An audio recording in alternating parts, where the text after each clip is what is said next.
الحمد لله رب العالمين، الصلاة والسلام على سيد الأنبياء والمرسلين وعلى آله وأصحابه أجمعين، أما بعد. أعوذ بالله من الشيطان الرجيم. بسم الله الرحمن الرحيم. إن الله وملائكته يصلون على النبي يا أيها الذين آمنوا صلوا عليه وسلموا تسليما. اللهم صل وسلم وبارك على سيدنا ومولانا ونبينا محمد النبي الأمي الكريم وعلى آله وأصحابه أجمعين. الصلاة والسلام عليك يا سيدي يا رسول الله وعلى آلك وأصحابك يا سيدي یا حبیب اللہ. نہایت محبت، ذوق، شوق، عقیدت اور الفت کے جذبات میں ڈوب کر بڑے ہی ادب اور احترام کے ساتھ بارگاہ بے کس پناہ میں پیش کیجئے، عرض کیجئے: الصلاة والسلام علیک یا سیدی یا رسول اللہ وعلى آلك وأصحابك يا سيدي يا حبيب الله. الصلاة والسلام عليك يا سيدي يا رحمة للعالمين وعلى آلك وأصحابك يا سيدي يا سيدي يا سيدي يا شفيع المذنبين. نہایت معزز محترم، بہت ہی عزت و احترام کے لائق علماء ذی وقار، حاضرین کرامی قدر، الحمدللہ تعالی ثم الحمدللہ تعالی. رب کائنات نے بے پایا احسان و کرم فرمایا کہ ہم ناچیز و حقیر بندوں کو اپنے محبوب مکرم کا امتی بنا لیا، اور مزید کرم فرمایا کہ آج ہمیں اللہ تعالی نے اپنے اور اپنے محبوب مکرم شفیع معظم رحمت عالم کے ذکر مبارکہ کی اس خوبصورت محفل میں حاضر ہونے کی توفیق و ہمت عطا فرما دی. میرے اور آپ کے کریم آقا حضور نبی مرشد رحمت عالم صلی اللہ تعالی علیہ وسلم نے صحابہ کرام رضوان اللہ تعالی عنہم اجمعین سے فرمایا تھا کہ جب تم جنت کے باغات میں سے گزرو تو وہاں سے کچھ نہ کچھ کھا پی لیا کرو. جب تم جنت کے باغات میں سے گزرو تو کچھ نہ کچھ کیا بنا کھا پی لیا کرو. تو صحابہ کرام رضوان اللہ تعالی نے عرض کیا: یا رسول اللہ علیہ السلام، دنیا میں جنت کے باغات کہاں ہیں؟ وہ جنت کے باغات کون سے ہیں؟ میرے قریب یہ ارشاد ہے کہ اللہ کے ذکر کی محفل جنت کے باغات ہے. اس اعتبار سے اگر دیکھا جائے تو رب کائنات جل وعلا نے کتنا ہم پر کرم فرمایا کہ ہمیں باغ جنت میں حاضر ہونے کی توفیق و ہمت عطا فرما دی. اگر میری اور آپ کی حاضری کو رب کائنات جل وعلا اپنے دربار مقدس میں قبول فرمائے تو حدیث مبارکہ کے مطابق محفل ذکر میں حاضر ہونے والے سبھی احباب کی رب کائنات جل وعلا مغفر فرما دیتا ہے. عزیزان گرامی قدر، یہ چیز ایک ناقابل تردید حقیقت ہے کہ ان محافل مبارکہ کے انعقاد کا جو اصل مقصد ہوتا ہے وہ اصلاح احوال ہوا کرتا ہے. ان محفلوں میں حاضر ہونے والا جب محفل سے اٹھ کر جائے تو اپنے اندر کوئی نہ کوئی تبدیلی پائے اور محفل مبارکہ کے فیض و برکات سے مستفید ہو کر وہ پلٹے. اگر ایسے نہیں ہے پھر حقیقت میں اس نے محفل مبارکہ سے کبا کو فائدہ حاصل کیا ہی نہیں.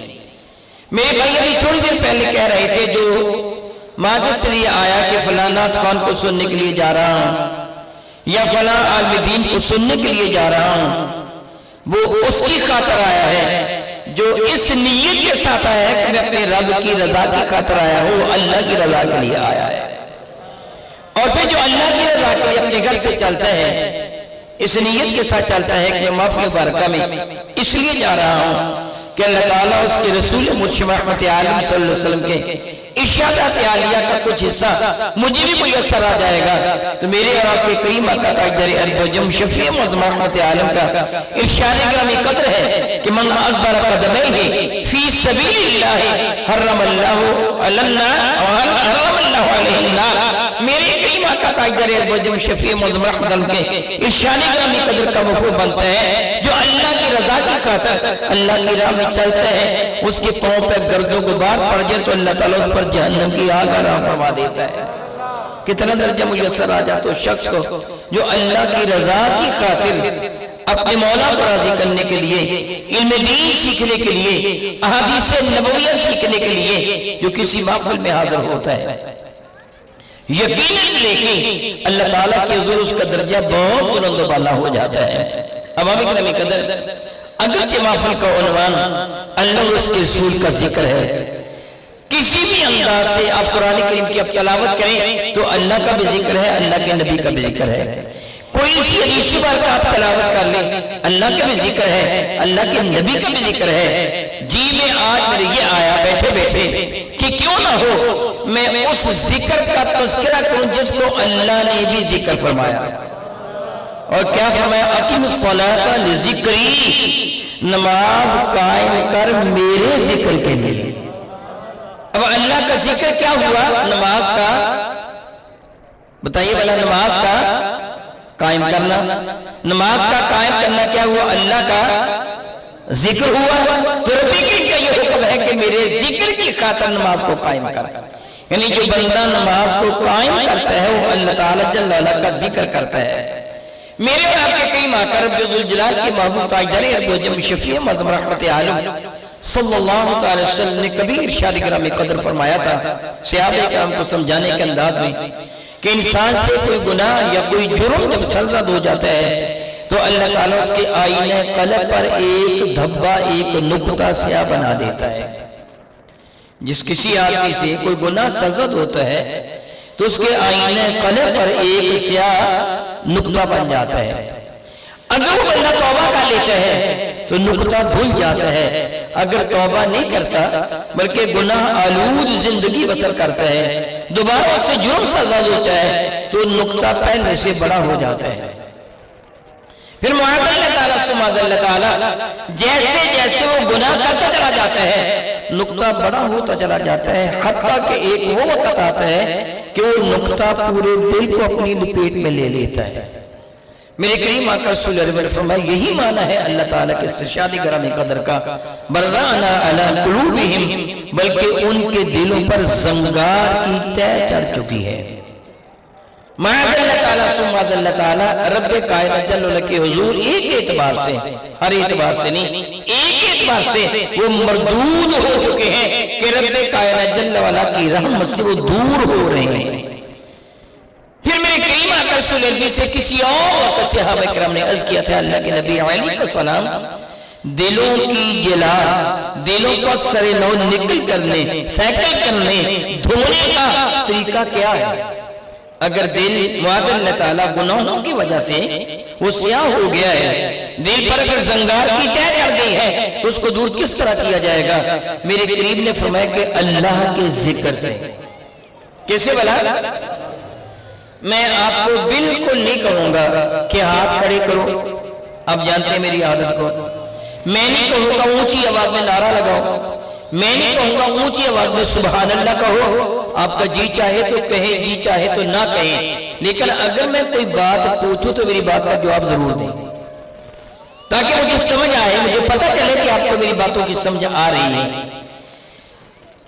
رب کائنات کے محبوب مکرم نے فرمایا جب دل سیاہ ہو جاتا ہے تو اس کی سیاہی کو دور کرنے کا بھلا کیا طریقہ ہے؟ اللہ کا، اور نماز کیا ہے؟ اللہ کا۔ یہی سبب ہے کہ میرے کریم آقا رسول اللہ شفیع معظم رحمت عالم نے صحابہ کرام سے ارشاد گرامی قدر فرمایا تھا مجھے بتاؤ کسی آدمی کے دروازے کے آگے ایک نہر جاری ہو اور وہ بندہ اس نہر میں 5 مرتبہ داخل ہو کر مل مل کر اپنے جسم کو دھوئے تو کیا اس کے جسم پر میل کچیل باقی رہ جائے گا؟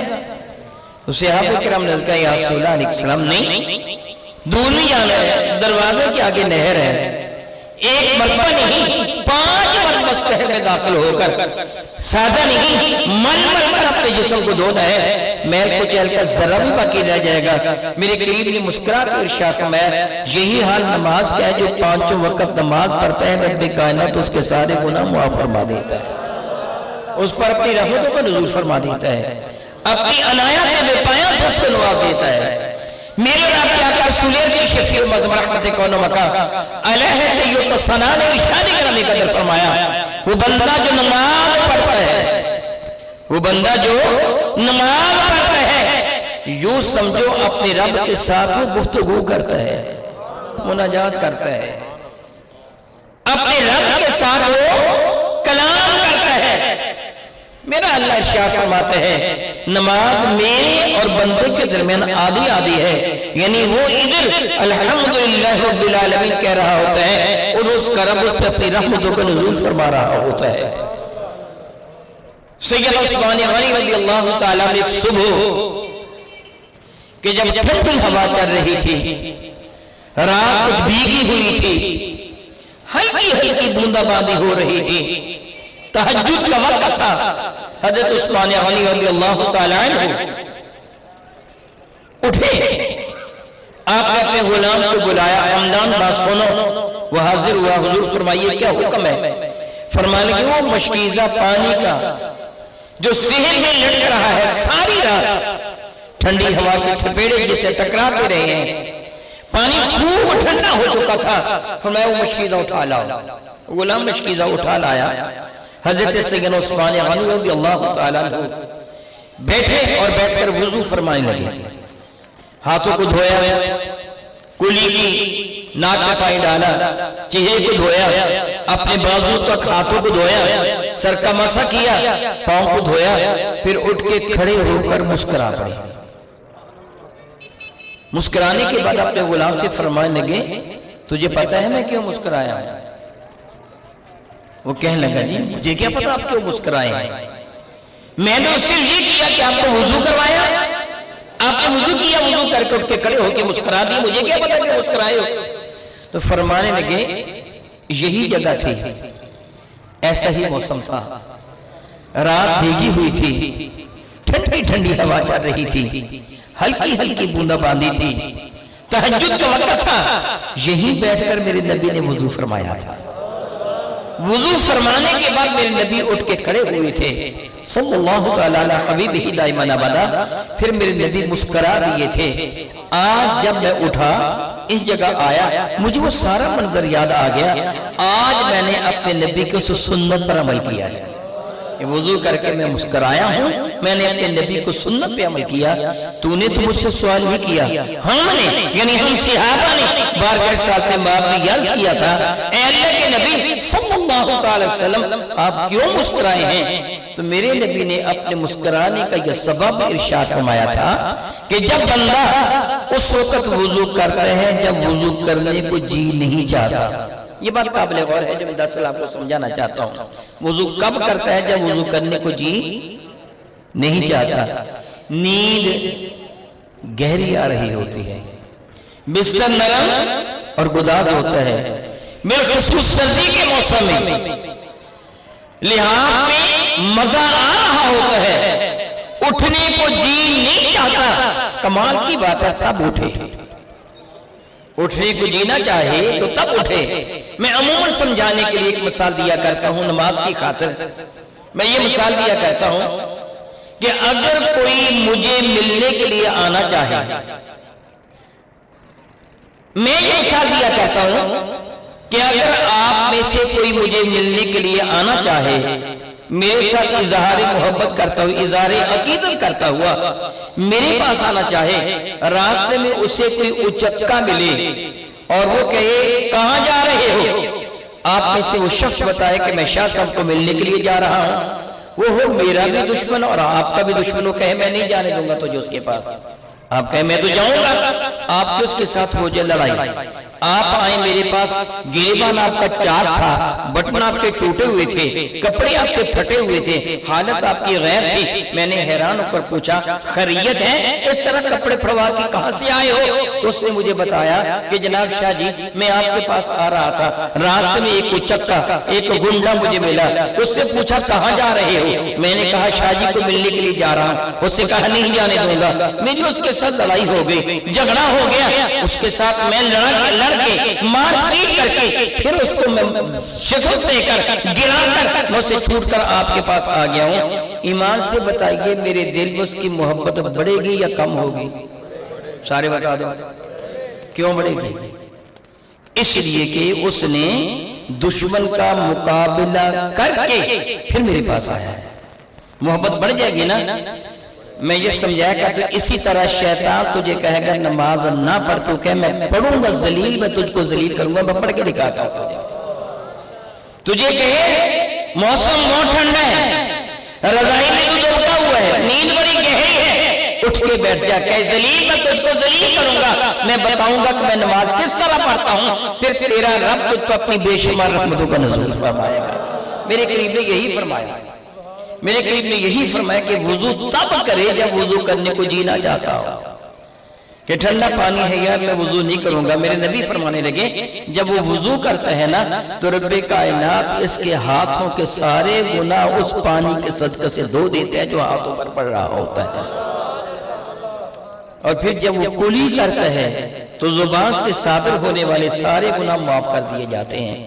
ناک میں پانی ڈالتا ہے، چہرے کو دھوتا ہے، وہ بازو کو دھوتا ہے، سر کا مسح کرتا ہے، پاؤں کو دھوتا ہے، گناہ معاف ہوتے چلے جاتے ہیں، حتیٰ کہ میرے کریم آقا صلی اللہ علیہ وسلم نے فرمایا پھر جب وہ وضو کے بعد 2 رکعت نماز ادا کر لیتا ہے تو سابقہ سارے صغیرہ گناہ معاف کر دیے جاتے ہیں، سارے کے سارے گناہ معاف فرما دیے جاتے ہیں۔ میرے نبی فرمانے کہ میں اس لیے مسکرایا ہوں۔ اب دیکھیے کہ ایک آدمی جب اللہ کی رضا کی خاطر شیطان کو ذلیل کرنے کے لیے نماز ادا کرتا ہے تو رب کائنات کے حضور اس کا مرتبہ کس طرح بلند ہوتا ہے؟ سلسلۃ الذہب سے، یعنی وہ حدیث کہ جس میں اہل بیت طہار ہی سارے کے سارے آتے ہیں۔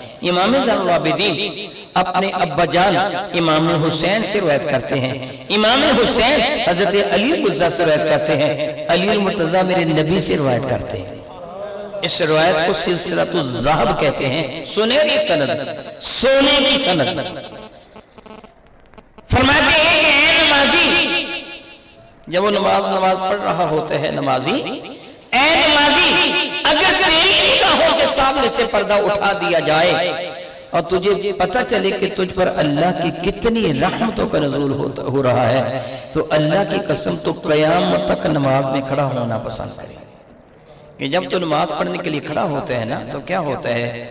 جب اللہ کی رضا کی خاطر تو نماز کے لیے کھڑا ہوتا ہے، تیرے گرد گرد اللہ کی رحمت کے فرشتے کھڑے ہو کر تیری زیارت کر رہے ہوتے ہیں، تجھے دیکھ رہے ہوتے ہیں، اور رب کائنات کی رحمت تجھ پر چھما چھم برس رہی ہوتی ہے۔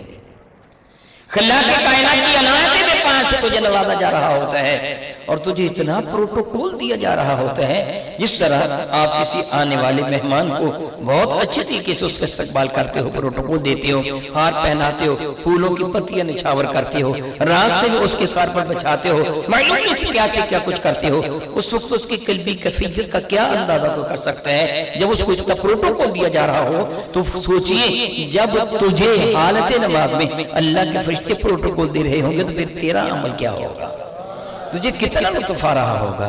میرے اور آپ کے کریم آقا صلی اللہ علیہ وسلم شفیع مدم رحمت عالم نے ارشاد گرامی قدر فرمایا، سیدنا عبداللہ ابن عمر فرماتے ہیں ہم صحابہ پاک کے ساتھ میں بیٹھے تھے، نماز کا ذکر چڑھ گیا، میرے کریم آقا فرمانے کہ من حافظ علیہا کانت لہو نورا و برہان و نجات یوم القیامہ، جو بندہ پابندی کے ساتھ نماز پڑھتا ہے، یاد رکھیے قائم کرنا، کیا بنا؟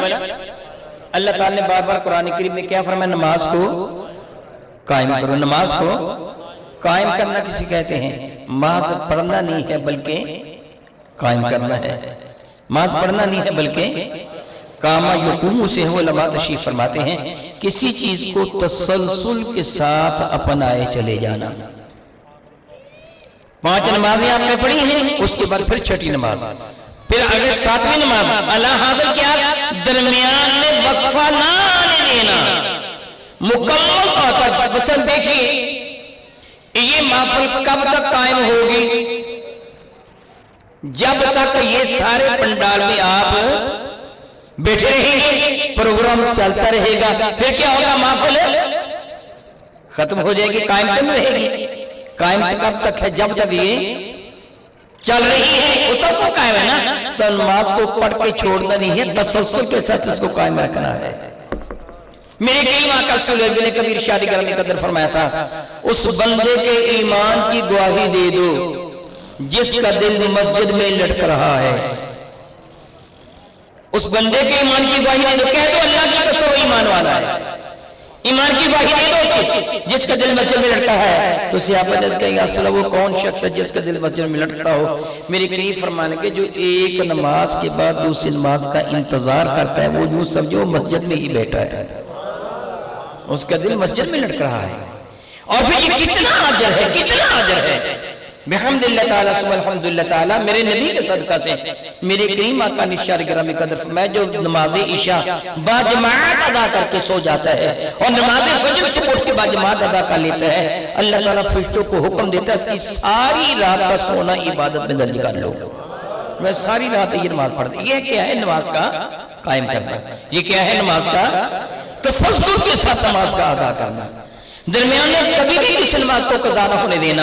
اگر غلطی کے ساتھ قضا ہوگی اس کو پھر ادا کر لینا.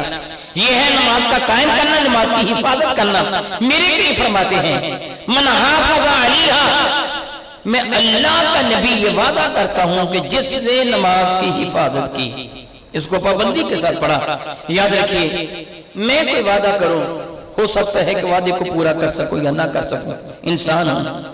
ہو سکتا ہے میں پوری کوشش کروں وعدے کو پورا کرنے کی پھر بھی پورا نہ کر سکوں.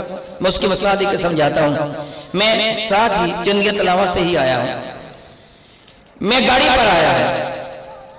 اگر مجھے حافظ صاحب عمران صاحب یہ کہتے ہیں کہ شاہ جی آپ نے 9 بجے پہنچنا ہے، میں کہتا کہ ٹھیک ہے جی میں 9 بجے پہنچ جاؤں گا. میں پوری کوشش کرتا کہ میں 10-12 منٹ کا فاصلہ ہے، میں 8:45 چلوں گا، 9 بجے پہنچ جاؤں گا. میں 8:45 بجے گھر سے نکلتا، میری گاڑی کا پنکچر ٹائر پنکچر ہو جاتا، گاڑی بند ہو جاتی، کوئی نقص آ جاتا، میں وقت تک نہ پہنچتا جو وقت میں نے دیا تھا، نہ باوجود کوشش کہ میں نہ پہنچتا. اس کا سبب یہ تھا کہ میں مجبور ہوں. کیا بولا میں؟ میرا اللہ مجبور نہیں ہے، میں مجبور ہوں.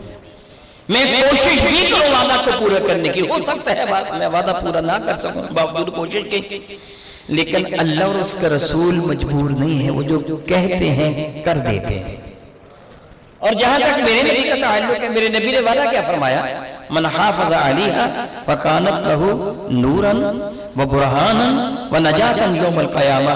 میں اللہ کا نبی یہ وعدہ دے رہا ہوں، یہ تمہیں خبر دے رہا ہوں، جو اپنی نماز کی حفاظت کرے گا، اس کو ضائع نہیں ہونے دے گا، اس کو قضا نہیں کرے گا، اس کو صحیح طریقے سے پڑھے گا، قیامت کے وہ نماز اس کے لیے نور ہوگی، اس کے لیے دلیل ہوگی، اس کے لیے باعث نجات ہوگی. میں پہلے کر چکا ہوں، ہو سکتا ہے میں وعدہ پورا نہ کر سکوں باوجود کوشش کے، لیکن میرے نبی نے کبھی وعدے کی خلاف ورزی نہیں کی ہے. وہ اللہ کے محبوب ہے.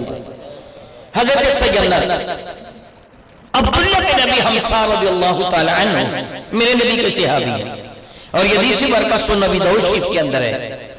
سیدنا عبداللہ بن ابی حمزہ کہتے ہیں کہ میں رسول رحمت کے ساتھ مکہ مکرمہ سے باہر ایک وادی میں حضور سے محو گفتگو تھا، باتیں کر رہا تھا. وادی کہتے ہیں ادھر ادھر پہاڑ اور درمیان میں جو خالی جگہ ہوتی وادی کہلواتی ہے. اس وادی میں کھڑا رسول رحمت سے باتیں کر رہا تھا. دوران گفتگو مجھے گھر کوئی ضروری کام یاد آ گیا.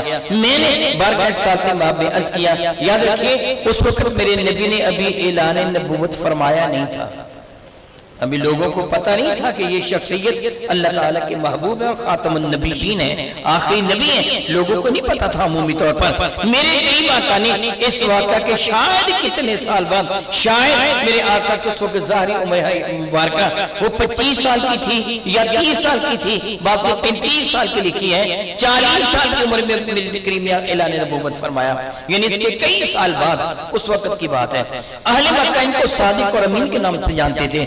عبداللہ بن ابی حمزہ کہتے ہیں میں اور صادق و امین باتیں کر رہے تھے، دوران گفتگو مجھے یاد آ گیا کوئی ضروری کام تھا، لین دین ہی کا معاملہ تھا، یہ تاجر تھے، میرے نبی بھی تاجر تھے، تو میں نے انہیں کہا کہ صادق و امین میں گھر ہو کے آتا ہوں تو کیا میرے آنے تک آپ میرا انتظار کریں گے؟ میرے قریب نے جواب میں فرمایا ہاں عبداللہ میں تیرے آنے تک تیرا انتظار کروں گا۔ عبداللہ بن ابی حمزہ کہتے ہیں میں چلا گیا، گھر جا کر مجھے یاد بھول گیا کہ میں نے ان سے وعدہ کیا تھا، آج کا سارا دن بیت گیا، پھر اگلے دن کا سورج شروع ہوا، دوپہر ہوئی، شام ہوئی، پھر رات آ گئی، مجھے یاد ہی نہ آیا، پھر تیسرے دن کا سورج شروع ہو گیا، جب دوپہر ڈھلی تب مجھے یاد آیا کہ میں نے تم سے وعدہ کیا تھا میں ابھی آتا ہوں، اور میں اپنے وعدے کی پاسداری نہ کر سکا۔ اس زمانے میں گھڑیاں ایجاد نہیں ہوئی تھی کہ وہ کہتے گھنٹہ 2 گھنٹے تک وہاں ٹھہرے ہوں گے، نہیں، خیال کیا جب میں ان سے محفی گفتگو تھا سورج اوپر آ گیا تھا، پھر دوپہر ہوئی ہوگی، عرب کا صحرا کوئلوں کی طرح تپتی ہوئی ریت، آگ اگلتے سورج میں شاید وہ دوپہر تک وہاں کھڑے رہے ہوں گے، اور پھر کہیں جا کے گھر کو آئے ہوں گے۔ اب جو ان سے اچانک میری ملاقات ہوگی، مجھے بڑی شرمندگی ہوگی کہ میں نے ان کو تکلیف میں، مصیبت میں، پریشانی میں ڈالے رکھا، کیوں نہ ہو میں باقاعدہ طور پر ان کی خدمت پہ حاضری دیتا ہوں، ان سے مل کر معافی مانگ لیتا ہوں، مدد کر لیتا ہوں کہ میں غلطی کے ساتھ وعدہ بھول گیا تھا، آپ مجھے معاف فرما دیں۔ عبداللہ بن ابی حمزہ کہتے ہیں میں ان کی تلاش میں نکلا، مکہ مکرمہ کے گلی کوچوں بازار میں ان کو تلاش کیا مگر کہیں نہ ملے، دائیں بائیں صحراؤں میں دیکھا نہ ملے۔ حضرت ابو طالب کا دروازہ کھٹکھٹایا، وہ خود پریشان تھے کہ چند ایک دن سے میں ان کو نہیں پا رہا، میں تو خود متلاشی ہوں۔ عبداللہ کہتے ہیں پھر میرے ذہن میں خیال آیا، میرے قدم اس وادی کی جانب اٹھ گئے جہاں 3 دن پہلے ان سے ملاقات ہوئی تھی۔ عبداللہ کہتے ہیں جب میں وہاں گیا میری حیرانی کی انتہا نہ رہی، وہیں کھڑے میرا انتظار فرما رہے تھے، وہیں کھڑے انتظار فرما رہے تھے۔ بہت احترام والے میرے بھائیوں، عزیزان گرامی قدر، جملہ کہنا بہت آسان ہے مگر تھوڑا سا چشم تصور میں منزل لے کے آئیں، اتنی دیر تک وہاں میرے نبی کھڑے رہے، راتیں بھی وہیں گزاری، دن بھی وہیں گزارے، حوائج ضروریہ پیشاب و پخانہ کی ضرورت ہوتی ہے، بندے کو بھوک اور پیاس بھی لگتی ہے، آنا جانا بھی ہوتا ہے، بیٹھے رہی اتنی دیر تک وہاں کھڑے رہے کہ میں نے کہا تھا کہ میں تیرے آنے تک یہاں کھڑا رہوں گا۔ بتائیے اس سے بڑھ کر ایفائے عہد اور کیا ہوگا؟ وعدے کی وفاداری اس سے بڑھ کر کیا ہوگی؟ میرے نبی وعدہ فرما رہے ہیں پابندی کے ساتھ نماز ادا کر، اس کی حفاظت کر، میں اللہ کا نبی وعدہ کرتا ہوں یہ قیامت کے دن تیرے لیے نور بن جائے گی۔ سورۃ الحدید میں رب کائنات جل وعلا کو ارشاد گرامی قدر کہ ایمان والوں کو نور عطا فرمایا جائے گا۔ حدیث مبارکہ ہے میرے قریب فرماتے کبھی وہ وقت آئے گا جب شدید اندھیرا ہو جائے گا قیامت کے دن، اتنا شدید اندھیرا کہ جس کا تصور دنیا میں نہیں کیا جا سکتا، دنیا میں کبھی بھی اتنا شدید اندھیرا نہیں ہوتا جتنا اندھیرا قیامت کے دن ہوگا۔ ہم کہتے ہاتھ کو ہاتھ سجائی نہیں دے رہا، حقیقتاً وہ قیامت کا دن ہوگا، پھر اللہ تعالیٰ ایمان والوں کو نور عطا فرمائے گا۔ یہ نور کتنا ملے گا؟ ہر شخص کو اس کے مرتبہ مقام کے اعتبار سے کسی کا نور اس کے دائیں انگوٹھے میں، پاؤں کے انگوٹھے میں ظاہر ہوگا، وہ اتنی ہی جگہ نور ہوگا۔ کسی کا پورا بدن نورانیت والا ہوگا، نور والا ہوگا، اس کے قریب قریب نور ہوگا، کسی کی دائیں جانب اور آگے نور ہوگا، اور کچھ وہ خوش قسمت ہوں گے میرے قریب فرماتے جس کا نور کھجور کے تنے کے برابر اس کے ساتھ ہوگا، اور کچھ وہ ہوں گے جن کا نور احد پہاڑ کے برابر ہوگا، اور کچھ خوش قسمت وہ ہوں گے کہ جن کا نور میرے نبی نے فرمایا مدینہ طیبہ سے لے کے عدن تک ہوگا۔